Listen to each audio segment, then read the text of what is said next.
আসসালামু আলাইকুম, সবাই কেমন আছেন? আশা করি ভালো আছেন। আমিও ভালো আছি। আজকে আমি আপনাদের মাঝে একটি রেসিপি নিয়ে হাজির হলাম, মুরগির মাংস রেসিপি। ভিডিওটি না টেনে সম্পূর্ণ দেখার জন্য অনুরোধ রইল।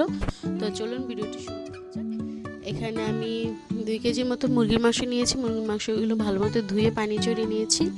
এখানে আমি 1 টেবিল চামচ টমেটো সস দিয়ে দিয়েছি, আধা টেবিল চামচ আদা বাটা দিয়ে ভালো মতো মিশিয়ে আমি 30 মিনিটের জন্য রেস্টে রেখে দেবো।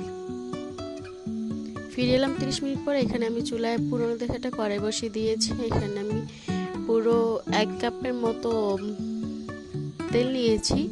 4টা এলাচ, 4টা দারচিনি আর 2টা তেজপাতা দিয়ে ভালো মতো ভেজে নিয়েছি। ভেজে তেলটাকে গরম করে মুরগির মাংসগুলো দিয়ে দিলাম। দিয়ে ভালো মতো তেলের সাথে মিক্স করে নিব।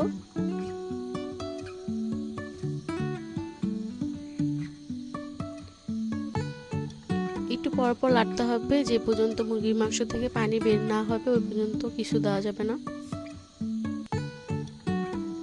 এরপর যে দেখতে পাচ্ছেন কত পানি বের হয়েছে, এই পর্যায়ে আমি দিয়ে দিলাম 2 টেবিল চামচ পেঁয়াজ কুচি, 1 টেবিল চামচ পেঁয়াজ বাটা, 1 টেবিল চামচ রসুন বাটা, 1 টেবিল চামচ আদা বাটা। আদা বাটার যে পানিটা ছিল ওটা 2 টেবিল চামচ আমি দিয়ে দিলাম। এরপর যে আমি আবার ভালো মতো মিক্স করে নিব।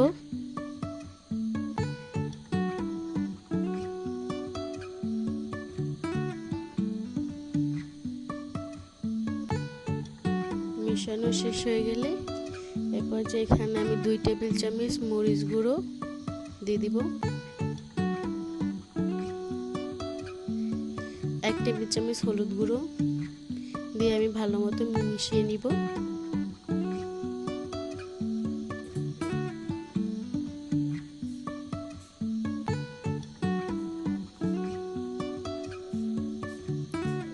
এবার আমি ঢাকনা দিয়ে ঢেকে দিব। ঢাকনা দিয়ে ঢাকার যখন একটু বলক চলে আসবে এরপর আমি ঢাকনা উঠিয়ে 2 টেবিল চামচ লবণ দিয়ে দিব। দিয়ে ভালো মতো মিশিয়ে নিব। মিশিয়ে আমি আবার ঢাকনা দিয়ে ঢেকে দিব।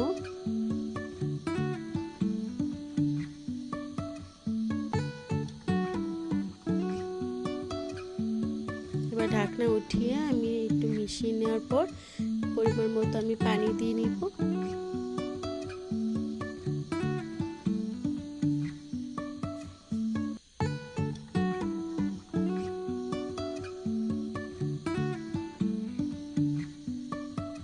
পানিতে হয়ে গেলে আমি ভালো মতো মিক্স করে নিব পানির সাথে মুরগির মাংসগুলো।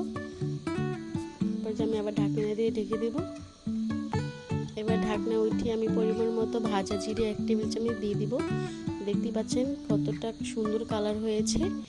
আমার মুরগির মাংস হয়ে গেছে। এবার আমি আপনাদের দেখাচ্ছি সার্ভ করে কতটা সুন্দর হয়েছে, কালারটা কত সুন্দর। আপনারা এভাবে বাসায় মুরগির মাংস রান্না করে দেখবেন।